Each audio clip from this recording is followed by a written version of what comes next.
ॐ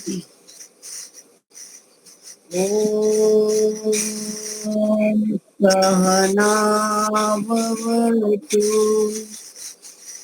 सहनौ भुनक्तु सह वीर्यं करवावहै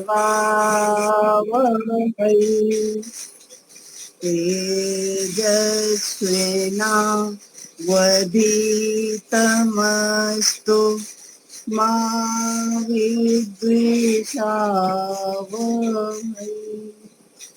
ओम शांति शांति शांति।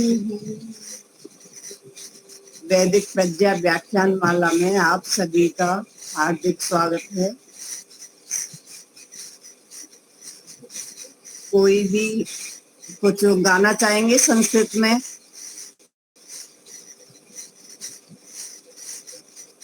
कमला जी। हाँ जी, संस्कृत में मैं क्या बोलूं, या संगठन सूत्र के मंत्र बोल सकती हूँ, या फिर स्वस्ति वासनम के कोई भी मंत्र बोल सकती हूँ। दीपालिका जी, आपने तैयार किया है कुछ?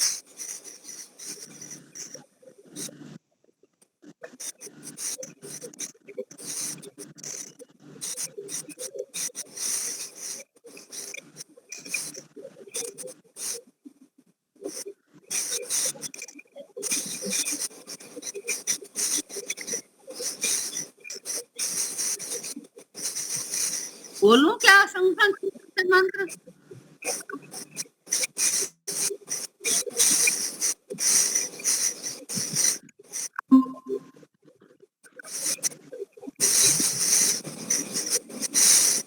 हाँ जी।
शोभनम,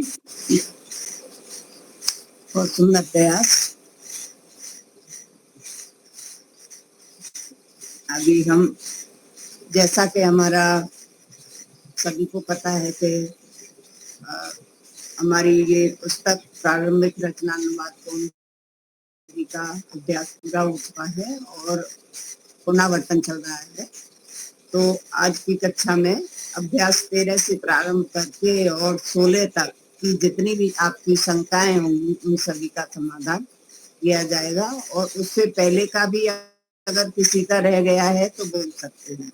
तो सबसे पहले मैं आप सभी को पूछना चाहूंगी, 16 से पहले का किसी का कुछ है? ये 13 से पहले का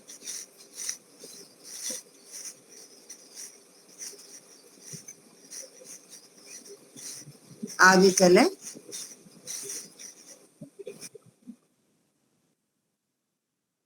हाँ ठीक है, तो अभ्यास 13 निकाल लेंगे सभी। अभ्यास 13 के कुछ नियमों को देखेंगे।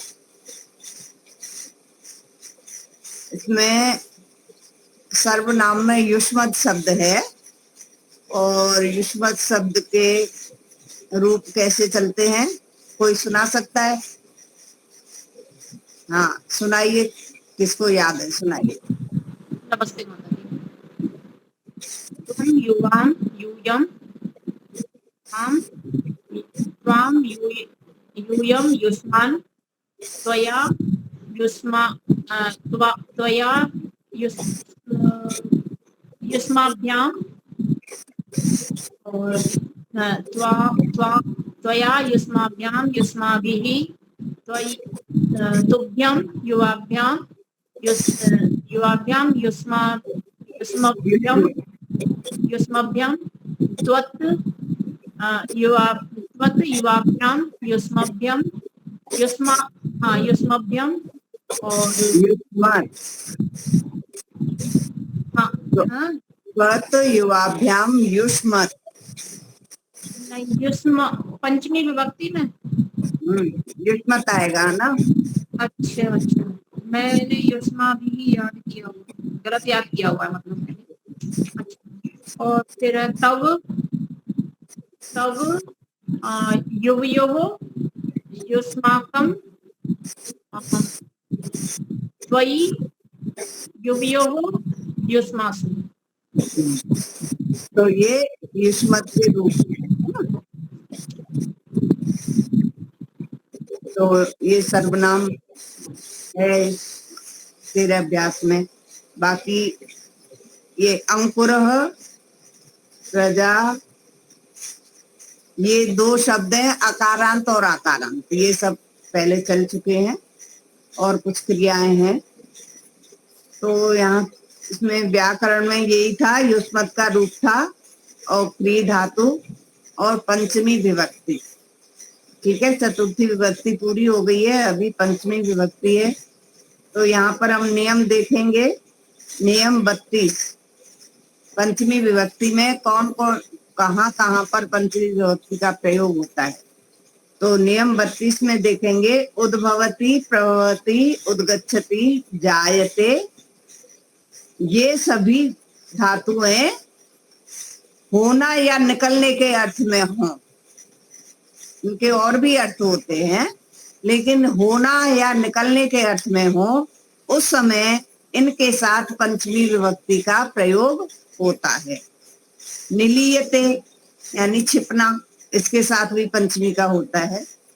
जैसे प्रजापति से संसार उत्पन्न होता है, तो अब प्रजापति से संसार उत्पन्न होता है तो यहाँ पर प्रजापति में पंचमी विभक्ति लग जाएगी। प्रजापतेः लोकः जायते या उद्भवती, जायते उद्भवती वा।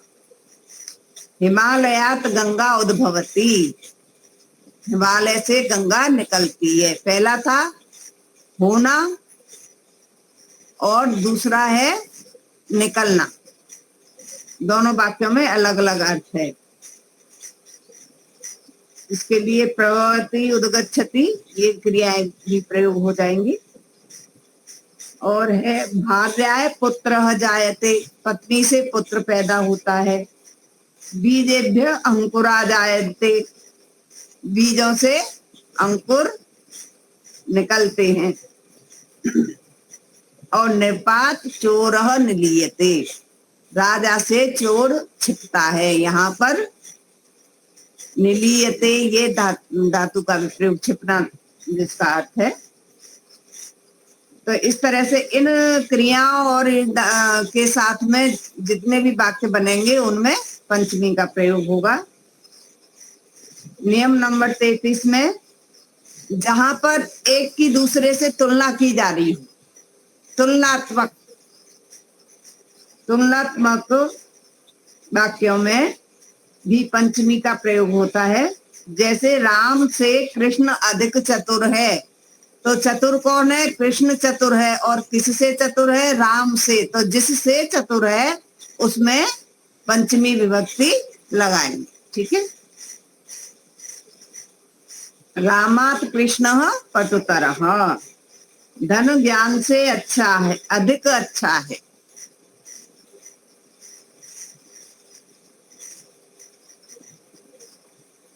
धन से ज्ञान अधिक अच्छा है, ऐसा है। धन से ज्ञान अधिक अच्छा है।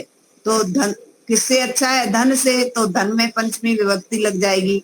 धनात् ज्ञानम गुरुतरम, दुर्जनात् सज्जनः गुरुतरः, दुर्जन मनुष्य से सज्जन मनुष्य अच्छा है। ठीक है। तो यहाँ पर तुलनात्मक, जितने भी वाक्य तुलनात्मक होंगे वहां पर जिससे तुलना की जाएगी उसमें पंचमी विभक्ति होगी। अब नियम 34 में देखेंगे, दूर और समीपवाची शब्दों में पंचमी, द्वितीया और तृतीया का प्रयोग होता है। अब ये दूर और समीपवाची जो जितने वाक्य होंगे, शब्द आएंगे वाक्यों में, उनमें द्वितीया, तृतीया, पंचमी और आगे चल के एक षष्ठी भी आएगी। चार धातुओं, चार विभक्तियों का प्रयोग होता है। ठीक है।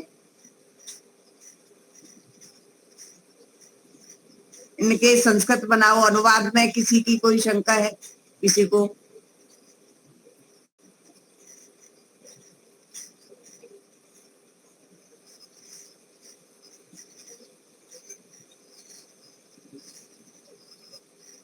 चले आगे चले।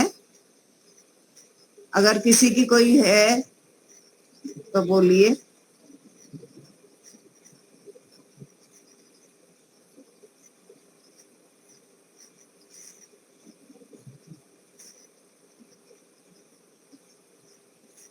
चलिए फिर आगे चलते हैं। अभ्यास 14। अभ्यास 14 में अब है सर्वनाम में क्या है? अस्मद। तेरे अभ्यास में क्या था? युष्मद। और यहाँ पर है अस्मद। अस्मद यानी मैं, युष्मद यानी तू या तुम। ठीक है। तो अस्मद का रूप याद है किसी को? अस्मद का रूप याद किया किसी ने? अहम, आवाम, वयम, माम, आवाम, अस्मान, मया, आवाभ्याम, अस्माभिः, मह्यम, आवाभ्याम, अस्मभ्यम, मत, आवाभ्याम, अस्मत्, मम, आवयो, अस्माकं, मयि, आवयोः, अस्मासु। ठीक है ना। तो इस अभ्यास में अस्मद का रूप आया है व्याकरण में, और कोई अलग से नया शब्द नहीं है रूप का, सभी पहले आए हुए हैं। अकारांत है, मकारांत है। ठीक है। और अब यहाँ पर पिछले अभ्यास में क्या था? पंचमी विभक्ति। यहाँ पर विभक्ति षष्ठी विभक्ति प्रारंभ हो गई। नियम देखेंगे 35। धातु के लट लकार वाले रूप के साथ, लट लकार यानी लट लकार को क्या बोलेंगे? वर्तमान चालू वर्तमान काल, वर्तमान काल, प्रेजेंट टेंस। ठीक है। हाँ। तो यहाँ पर बताया है कि धातु के लट लकार रूप के साथ में, अब लट लकार के रूप कोई भी एक धातु के कौन बताएगा? एक किसी धातु के बताइए, चलिए बताइए तीनों पुरुषों में। पठति, पठतः, पठन्ति, पठसि, पठथः, पठथ, पठामि, पठावः, पठामः। हाँ, तो अब ये जो रूप 9 रूप हैं लट लकार के, इनके साथ में अगर हम पीछे स्म लगा देते हैं, स्म, तो वही वाक्य भूतकाल का बन जाएगा। जैसे रामः पठति, राम पढ़ता है, और पठति स्म लगा देंगे तो पढ़ता था, फिर उसका वाक्य का अर्थ हो जाएगा भूतकाल में, राम पढ़ता था। ठीक है, तो यहाँ पर ये स्म का प्रयोग बताया। स्म क्या है? अव्यय है।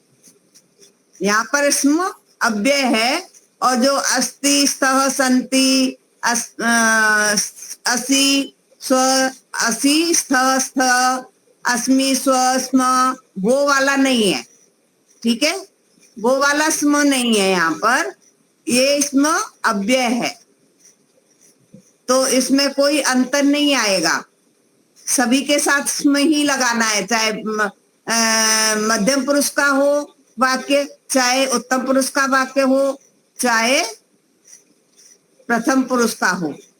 ठीक है, सिर्फ स्म लगाना है सभी के साथ, ये अव्यय है।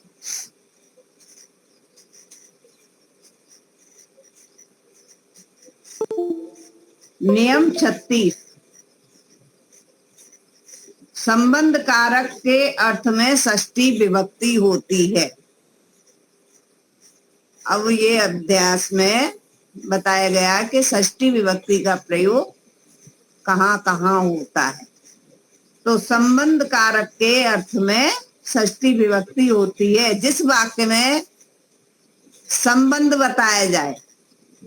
ज्यादातर वाक्यों में क्या होता है? कर्ता के साथ, कर्म के साथ, करण, उन सब के साथ क्रिया का संबंध होता है, लेकिन यहाँ पर संबंध कारक इसके साथ में क्रिया का कोई संबंध नहीं होता है, इसलिए इसको कारक भी नहीं कहते हैं, ये षष्ठी विभक्ति ही कहलाता है। लेकिन यहाँ पहचान करने के लिए कारक लिख दिया है, संबंध को कारक नहीं कहा जाता। जैसे रामस्य पुस्तकम, अब यहाँ पर न कोई क्रिया है और ना कोई कर्ता है, राम की पुस्तक। ठीक है, तो यहाँ पर ये एक दूसरे का संबंध है। पुस्तक किसकी पुस्तक? राम की पुस्तक। राम का क्या है? पुस्तक है राम की। तो ये दोनों का आपस में संबंध है, पुस्तक का राम से, राम का पुस्तक से। ठीक है, तो जहां पर भी स्त्रीय संबंध वाची जो शब्द होते हैं वहां पर षष्ठी विभक्ति का प्रयोग होता है। नियम 37, हेतु शब्द के साथ षष्ठी होती है। और कहां पर होती है षष्ठी? हेतु शब्द के साथ। जैसे अध्ययन के हेतु रहता है, यहाँ पर अब ये क्या हो गई? उपपद विभक्ति हो गई। हेतु अव्यय अगर आएगा तो वहां पर भी षष्ठी विभक्ति होगी। अध्ययन के हेतु रहता है, अध्ययनस्य हेतोः वसति। हाँ, अव्यय नहीं है यहाँ पर, हेतु यानी उसके लिए, उसके कारण।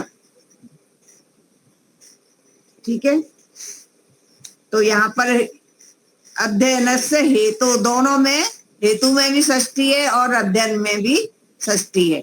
अध्ययनस्य हेतु वसति, अध्ययन के कारण रहता है, अध्ययन के लिए रहता है। धनस्य हेतु पठति, धन के लिए पढ़ता है, पढ़ेगा तब कुछ वो कार्य करेगा, फिर वो धन कमाएगा। तो किस लिए पढ़ता है? धन के लिए पढ़ता है। नियम 38, निमित्त अर्थ वाले शब्दों, निमित्त, हेतु, कारण, प्रयोजन के साथ प्रायः सभी विभक्तियां होती हैं। इसमें सभी विभक्तियां आ जाती हैं करीब करीब। जैसे एक वाक्य बताया है, वह किस लिए पढ़ता है। स किम निमित्तम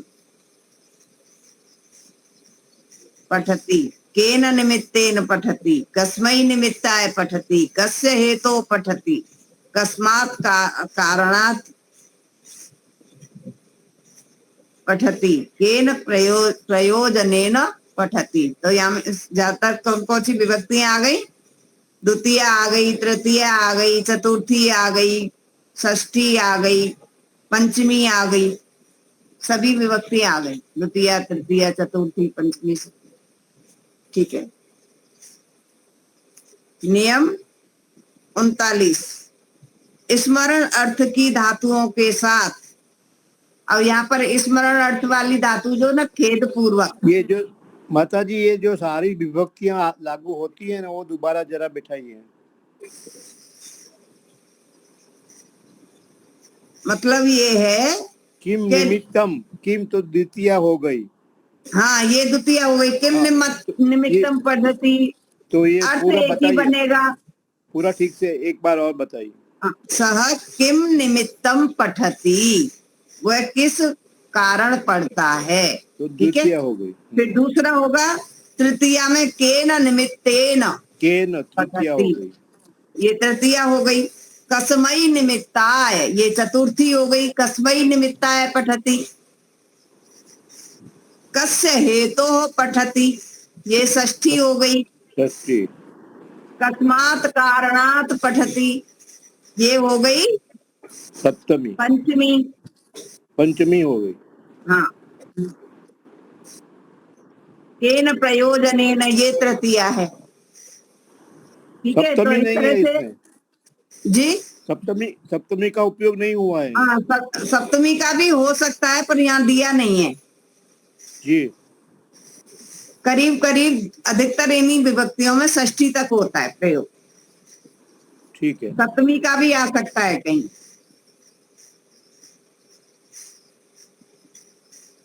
स्मरण अर्थ की धातुओं के साथ खेद पूर्वक स्मरण में कर्म में षष्ठी होती है। जब स्मरण किया जाए खेद पूर्वक, दुखी होकर कोई याद कर रहा है, तो वहां पर कर्म के साथ कर्म में जो है षष्ठी विभक्ति होती है। जैसे मातुः स्मरति, माता को याद करता है। पितुः स्मरति, पिता को याद करता है। बच्चा याद कर रहा है। बालकः मातुः स्मरति, बालकः पितुः स्मरति। और किसी के साथ स्मरण करने, जैसे याद कर रहा है कोई वस्तु, कोई पाठ याद कर रहा है, तो वहां पर षष्ठी नहीं आएगी। ठीक है, केवल माता पिता को जब बच्चा खेद पूर्वक दुखी होकर याद करता है, उसी में उसी स्मरण धातु के साथ में षष्ठी आएगी। गुरु स्मृति में आता है। गुरु को क्यों दुखी होकर याद करेगा? नहीं आता है, इसीलिए। हाँ, नहीं आता। फिर वहां तो यही हो जाएगा कि गुरुम स्मृति, वहां तो गुरु को याद कर, द्वितीय आ जाएगा। को याद करता है क्योंकि आता नहीं है लिखना, तो दुखी होके याद करता है ना उस टाइम पे। जो आपको हो रहा है क्या दुख? जी, आपको दुख हो रहा है क्या? हाँ, जब भी नहीं आते हैं तो दुख तो होता है ना, कि गुरु से प्रार्थना करे कि भी आ जावे, जवाब नहीं मिलता है। कल ऐसा हुआ था, कल हमारे यहाँ लाइट नहीं थी और नेट ही चला गया था, तो कल मैं नहीं कर पाई थी। कल तो बहुत ट्राई किया लेकिन हो नहीं पाया। और मैं पता क्या सोचती कभी हो जाता है ऐसा। नहीं, मैं ये सोचती रही कि शायद सरकार ने हमारा नेट बंद कर दिया है काउंटिंग की वजह से। हाँ, मुझे भी ऐसा लगा कि ये हैंग हो गया है टेलीफोन, लगता नहीं है, बात नहीं होती है माता जी से, व्हाट्सएप पे बात नहीं होती है, तो क्या गड़बड़ है? नहीं, वो मेरी गड़बड़ थी, नेट नहीं आ रहा था। और फिर उसके बाद में फिर मैं वो जवाब नहीं दे पाई, क्योंकि फिर मुझे कहीं जाना भी था। 4 बजे के बाद मैं गई थी कहीं बाहर, ठीक है, चलिए अब नियम नंबर 40। ठीक है, वो दुखी से माता जी को याद करते हैं, आचार्य को याद करते हैं कि बात नहीं हो रही है, तो वो दुखी होके करते हैं तो स्मृति आएगा। हाँ, दुखी अगर आप दुख से याद करेंगे तो आ जाएगा। तो सुख दुख तो होना ही है, नहीं मिल रहे हैं तो हाँ, तो फिर ठीक है, दुख हो समय रहा है पसार तो हो फिर रहा कर है, सकते हैं। कांटेक्ट नहीं हो रहा है तो दुख तो जरूर होगा। हाँ, तो फिर वो उसमें षष्ठी आ जाएगी फिर। षष्ठी स्मृति। जी धन्यवाद। बहुतों में से एक को छांटने के अर्थ में जिससे छांटा जाए उसमें षष्ठी और सप्तमी दोनों होते हैं।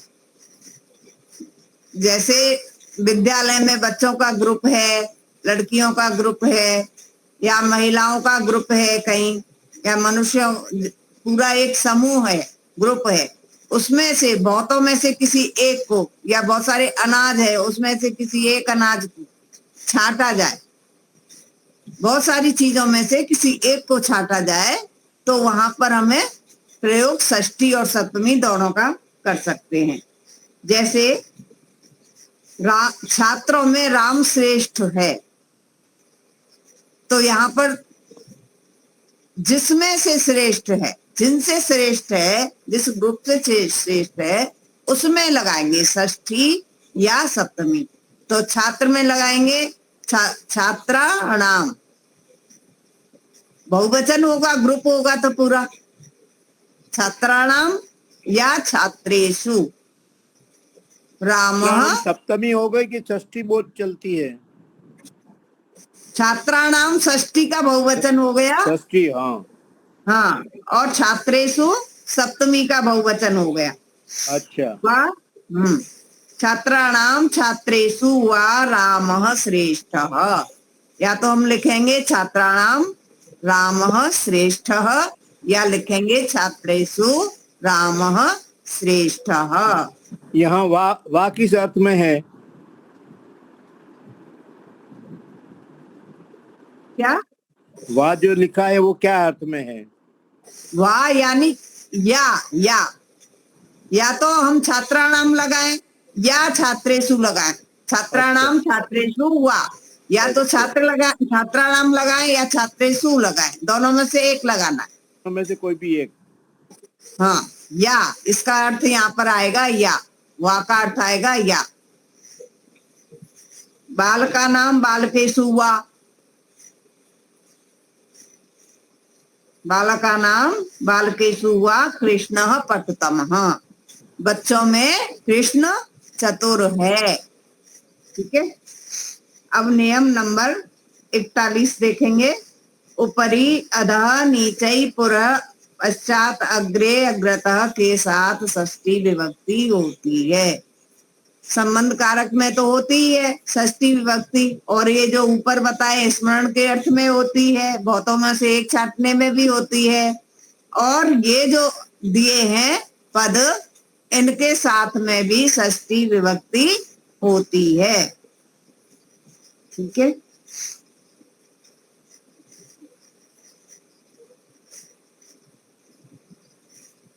अभ्यास 14 का कोई अनुवाद?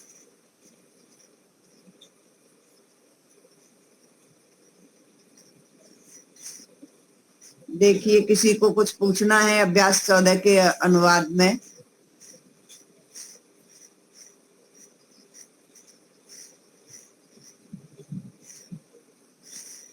वाक्य है गुरुजी, 14वां वाक्य है, जब तक गुरु नहीं कहते तब तक यहाँ से न जाओ। जब तक की संस्कृत दी हुई होगी, यावत गुरु न कथयति तावत अत्र, अतः यहाँ से, अतः न गच्छ।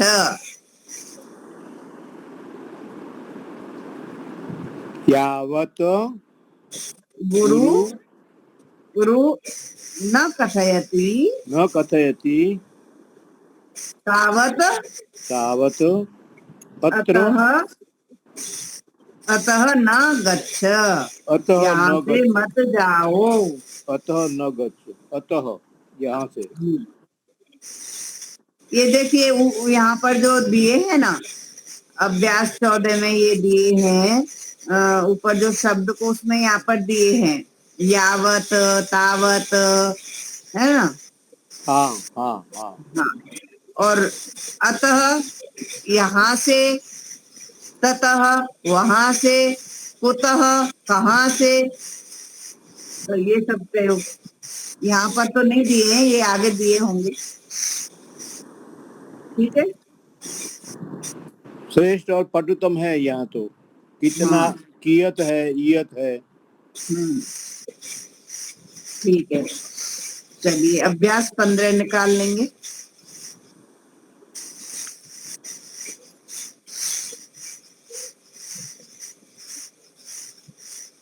अभ्यास 15 में ऋकारांत शब्द हैं,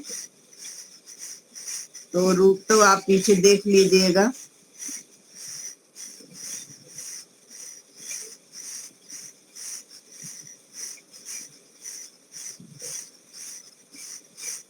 नियम 42 देखेंगे। कृत प्रत्यय लगाकर बने हुए शब्दों के कर्ता और कर्म में षष्ठी विभक्ति होती है।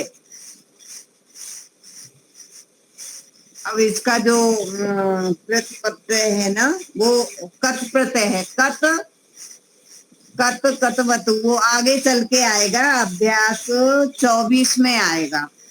अभ्यास 24 में देख लीजिए निकाल कर। अभ्यास 24 निकालिए।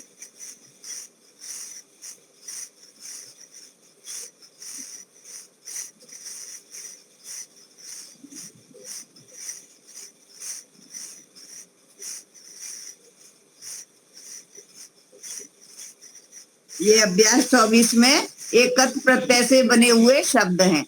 कत प्रत्ययान, जैसे अस से भूतः, आप से आपतः, इच्छ से इच्छितः, ये जो सारे रूप हैं। पठ से पठितः, लिख से लेखितः। तो इस तरह के जो और दूसरे भी बनते हैं। फिर कृतवान, कतवतु में कृत से कृतवान बनेगा। तो इस तरह के जो अलग प्रत्यय से बने, अभी तक जो हम क्रियाओं में देख रहे हैं, पठती, पठता, पठंती, ये तो तिंग प्रत्यय। ये प्रत्यय वाला एक दिन में अलग से लूंगी, फिर आपको समझ आ जाएगा। ठीक है। तो इससे बने हुए जो शब्द होते हैं, उनको प्रयोग करने पर उनके साथ में भी षष्ठी का प्रयोग बताया है यहाँ पर।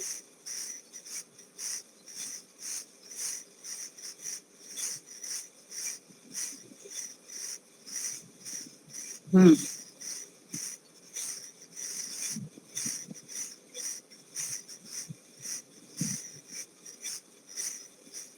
ये रहा कृत प्रत्यय, यानी कोष्ठक में दिए हैं, धातु के अंत में त्र, त्रि, ती, अन। जैसे अन लगता है तो पठनम, लेखनम, इस तरह के शब्द बनते हैं। तो इनके जो लगाकर जो शब्द होते हैं, उनमें कर्ता के और कर्म में षष्ठी होती है। कर्ता में भी षष्ठी लगेगी और कर्म में भी षष्ठी होती है। एक मिनट जरा।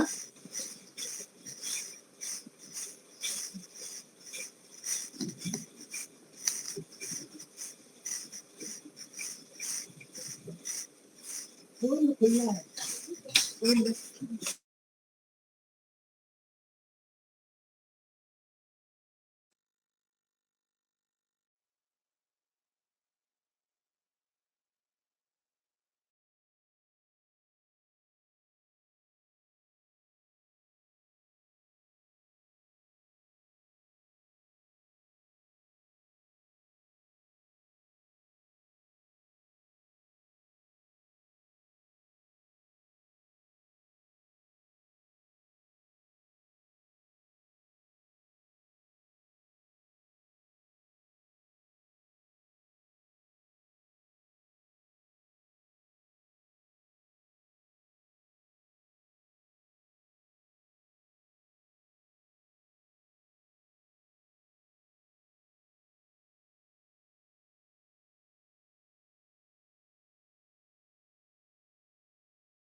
क्या हुआ?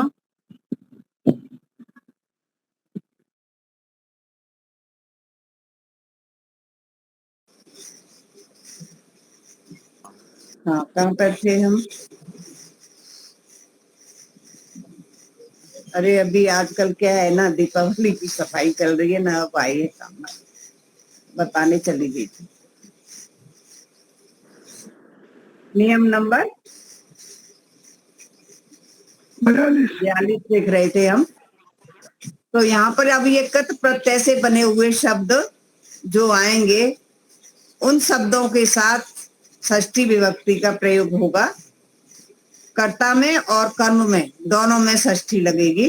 जैसे बालक का जाना, बालकस्य गमनम। अब यहाँ पर जो गमनम शब्द है ये कत प्रत्यय से बना हुआ है,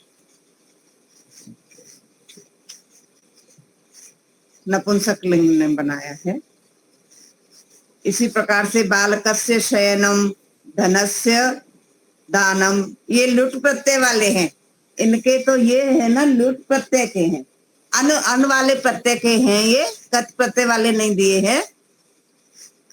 बाद में यहाँ पर जो अनुवाद है उसमें आएगा, शायद उसमें है, मैंने पढ़ा था आज। तो ये जो लुट प्रत्यय आगे चल के 26 नंबर के पाठ में आएगा, उसमें बने हुए हैं लुट प्रत्यय के। तो ये इस तरह के जो ये वाक्य हैं, बालक का जाना, संबंध बता रहे, किसका जाना? बालक का जाना। धन का दान, तो यहाँ पर षष्ठी विभक्ति का प्रयोग होगा। ऐसे जो शब्द बनेंगे कत प्रत्यय से, कृत प्रत्यय से, उनमें षष्ठी का प्रयोग होगा। जैसे ये सभी दिए, पुस्तकस्य पठनम, कार्यस्य कर्ता, धनस्य हर्ता, भाषणस्य श्रोता, धनस्य दाता, नराणाम नेता। ठीक है, सभी में षष्ठी विभक्ति आई है। अब नियम 43 देखेंगे। कृते, जो कृते अव्यय है के लिए, अगर हम उसका प्रयोग करेंगे तब भी हमें षष्ठी विभक्ति लगानी होगी। जैसे भोजन के लिए, तो जिसके लिए है उस शब्द में षष्ठी लगाएंगे, भोजनस्य कृते। घर के सामने, मध्य में या अंदर, तो वहां पर भी षष्ठी विभक्ति आएगी। गृहस्य समक्षम, मध्य, अंतः वा। ठीक है, ये तो सभी पहले पढ़ चुके हैं हम। अब यहाँ पर फिर से आ गया ये, दूर और समीपवाची शब्दों के साथ षष्ठी और पंचमी दोनों होती हैं। यहाँ पर षष्ठी विभक्ति और जोड़ दी। पहले कौन कौन सी बताई थी? द्वितीया, तृतीया और पंचमी। दूर और समीपवाची शब्द के साथ और कौन कौन सी बताई थी अभी? द्वितीया, तृतीया, पंचमी, है ना? हाँ हाँ हाँ। अब ये षष्ठी विभक्ति भी लगती है।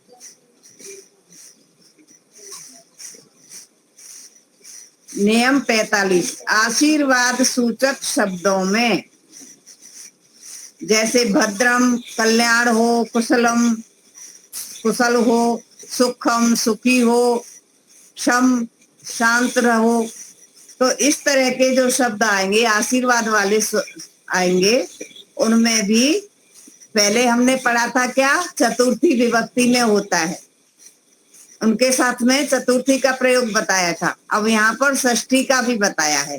चतुर्थी और षष्ठी दोनों विभक्तियों का प्रयोग होगा।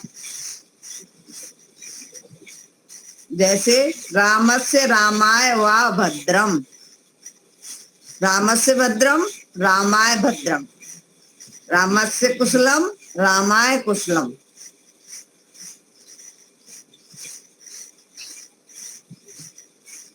ठीक है, अब इसके अनुवाद में कोई है देखने के लिए? अनुवाद में किसी का कोई है? एक आध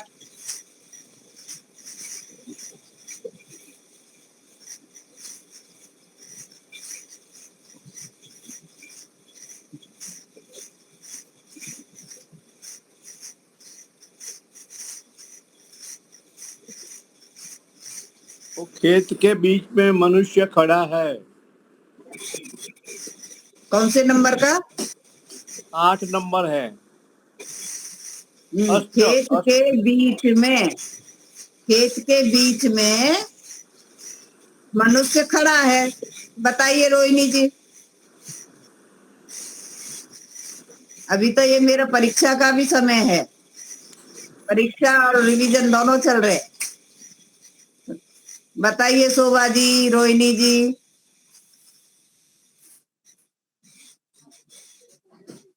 बताइए कौन सा वाला है ये? 8 नंबर का है। खेत के बीच में मनुष्य खड़ा है। अच्छा। क्षेत्रस्य मध्ये, अरे सभी मत बोलो। हाँ चलो बोलिए, आप बोलिए सवाल। क्षेत्रस्य मध्ये बहुत आसान है ये तो डॉक्टर साहब। मनुष्य उत्तिष्ठति।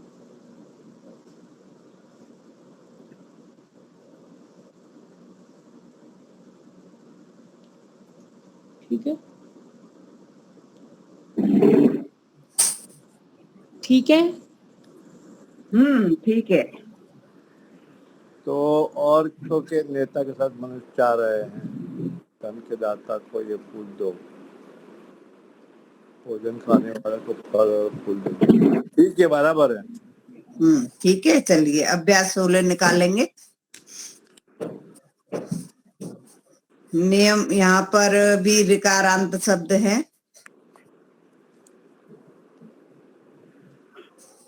नियम नंबर 46 देखेंगे। अधिकरण कारक में अब षष्ठी विभक्ति पूरी हो गई, षष्ठी के नियम पूरे हो गए। अब इसमें सप्तमी विभक्ति का प्रयोग है।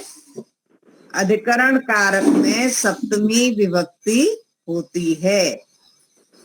अधिकरण यानी आधार।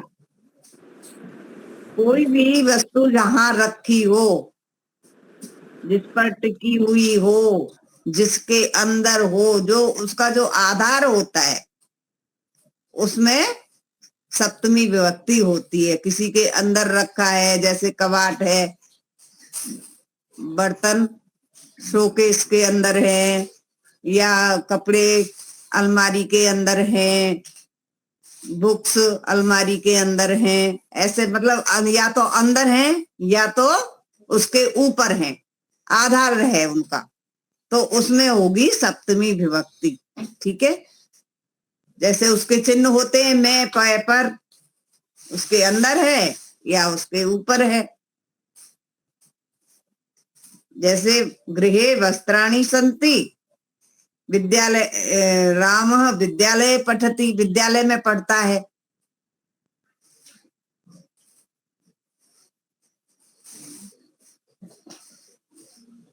नियम 47। विषय में किसी चीज के, किसी कार्य के विषय में या बारे में, अर्थ में तथा समय बोधक शब्दों में सप्तमी होती है। जैसे मोक्ष के बारे में इच्छा है। किसके बारे में इच्छा है? मोक्ष के बारे में, तो मोक्ष में सप्तमी लगेगी। मोक्षे इच्छा अस्ति। ठीक है। धर्म के बारे में, धर्म के विषय में अभिलाषा है। धर्मे अभिलाषः अस्ति। और समय का भी दिया है, समय बोधक शब्द हो, प्रातः काल, सायंकाल, तो उनमें भी सप्तमी लगती है। लेकिन जो प्रातः सायं, ये दो तो कैसे हैं? अव्यय हैं, इनमें नहीं चलेगी विभक्ति, इनमें रूप नहीं चलेगा। प्रातः काल अगर लगा, प्रातः के साथ काल भी लगा दिया, समय बोधक, फिर सप्तमी विभक्ति। प्रातः काल, सायंकाल, तो प्रातः काले, अगर प्रातः काल लगाना है तो प्रातः काले लगाना पड़ेगा। और यदि प्रातः सिर्फ हम प्रातः लगाएंगे तो उसमें विभक्ति नहीं लगेगी, उसके रूप नहीं चलेंगे। प्रातः काले प्रातः वा अत्र आगच्छति, प्रातः काल यहाँ आता है। स प्रातः काले अत्र आगच्छति। स प्रातः अत्र आगच्छति। जब अकेला हमने प्रातः लगाया तो उसमें रूप नहीं चलाया, लेकिन जब प्रातः के साथ काल जोड़ दिया तो फिर उसका हमको सप्तमी विभक्ति लगानी पड़ेगी। ठीक है। ऐसे ही मध्याह्ने, सायकाले, यहाँ पर ये सूचना में भी उन्होंने बता दिया है, सायं नक्तम के रूप नहीं चलते। प्रातः सायं नक्तम के रूप नहीं चलते, ये अव्यय हैं। प्रातः काल, सायकाल आदि के रूप चलते हैं।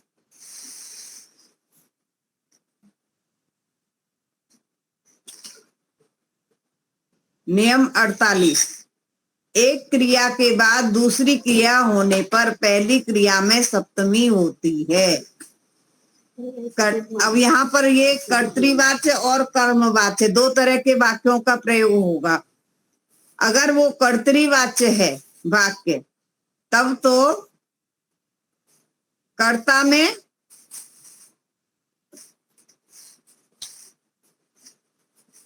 और कृदंत शब्द जो रहेगा ना, क्रिया का जो कृदंत शब्द बनाएंगे उसमें सप्तमी आएगी। और अगर कर्मवाच्य वाक्य है तो कर्म में और कृदंत में सप्तमी आएगी। जैसे राम के बन जाने पर भरत आए, यहाँ पर दो क्रिया आ गई, राम के जाने पर और भरत घर आए। जाने पर और आए दो क्रियाएं आ गई, तो जो पहली क्रिया हो रही है जाने पर, उसमें सप्तमी आएगी।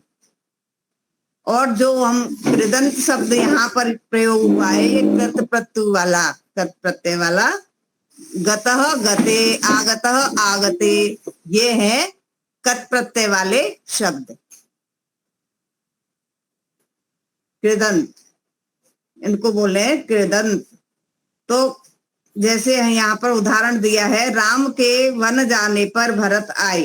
रामे, यहाँ पर कर्ता में भी सप्तमी लगेगी और कृदंत में भी लगेगी, क्योंकि ये कर्तृवाच्य वाक्य है। राम के जाने पर भरत, राम के वन जाने पर भरत आए।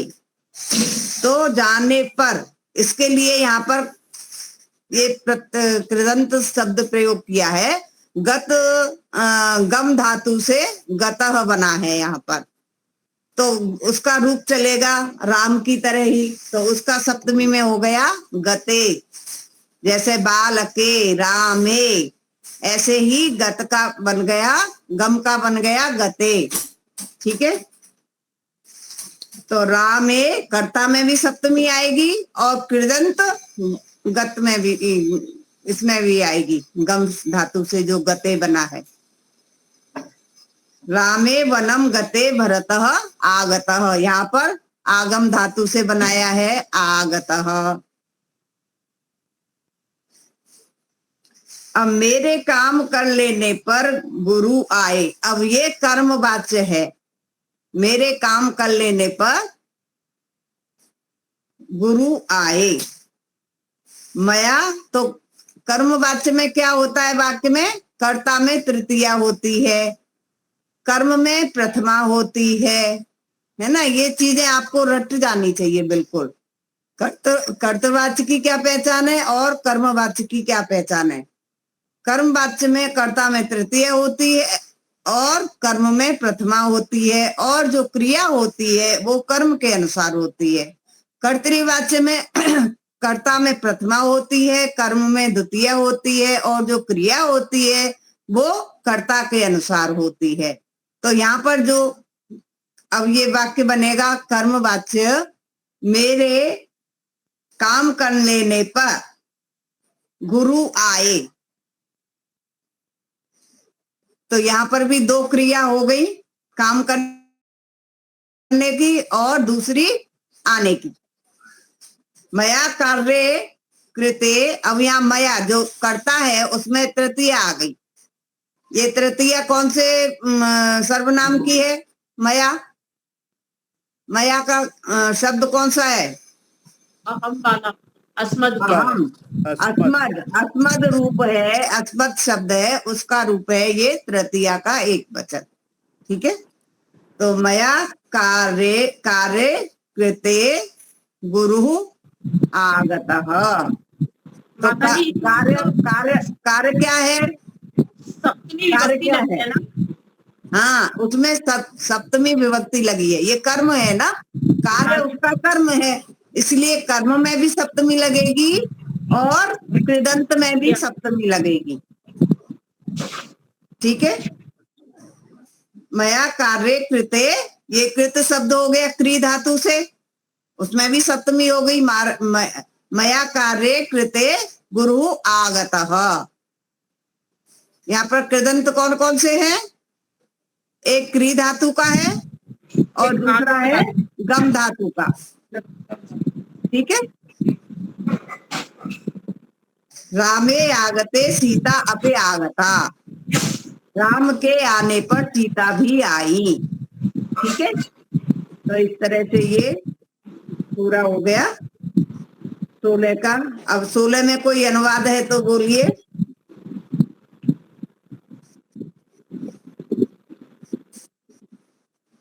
उतना ही 2-3 मिनट का समय है हमारे पास।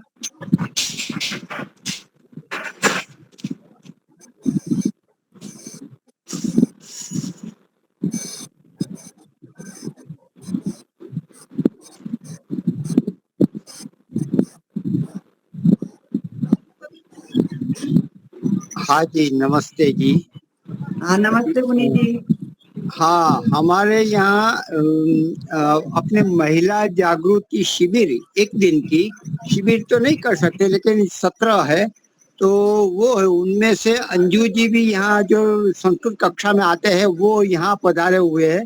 रशीला बहन है, आप यहाँ वडोदरा से, वो भी आए हुए हैं, और गांधीनगर से 10 है, मुंबई से भी बहुत सारे आए हुए हैं।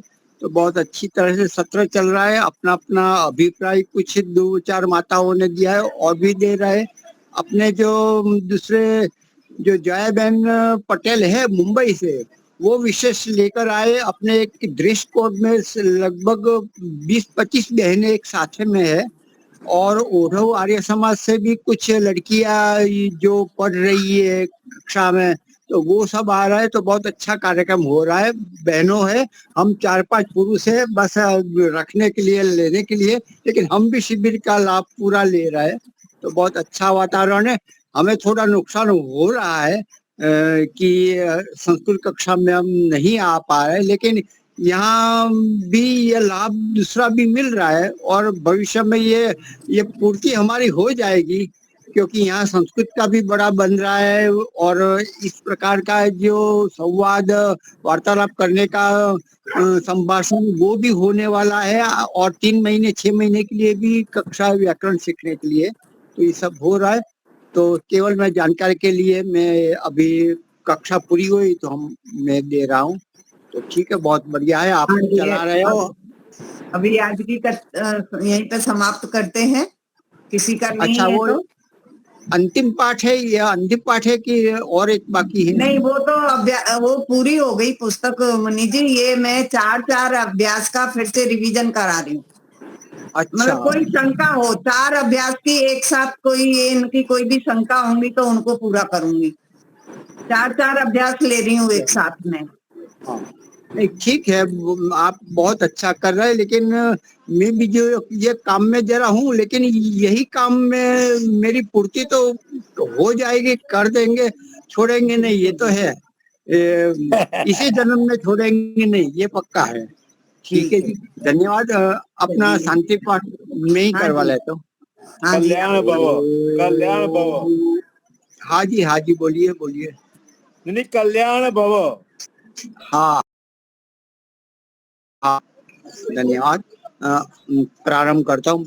ओम द्यौ शांतिरंतरिक्षं शांति पृथ्वी शांतिरापः शांतिरौषधयः शांति वनस्पतयः शांतिर्विश्वे देवा शांतिर्ब्रह्म शांति सर्वगम शांति शांतिरेव शांति शामा शांतिरेधि ओम शांति शांति शांति। हाँ सर्वेभ्यो हमारी नमः। कक्षा पूरी हुई और ये पुनः ओरव की मिलामः। जो बच्चियां हैं वो सब आई हुई है और भी माताएं बहनें हमारे सेवक कर्ता कार्यकर्तागण बहुत सारे आए हैं। हमारे वानप्रस्था पन्ना जी भी है और आप शायद जानते हो पुरानी माता जी नीरूबेन जी हमारे 4 सेक्टर आर्य कुंज में है, वो भी है। और भी अपने यहाँ से अहमदाबाद से मुंबई से बड़ौदा से माताएं आई है। धन्यवाद। ओके धन्यवाद। ठीक है, चलिए पुनः मिलामः। कल की कक्षा का समय मैं सूचित कर दूंगी, ठीक है। तो हाँ जी हाँ, कल अपना आचार्य शैलेंद्र जी आएंगे जी, क्लिप में भेज दूंगा। ठीक है जी जी जी, धन्यवाद।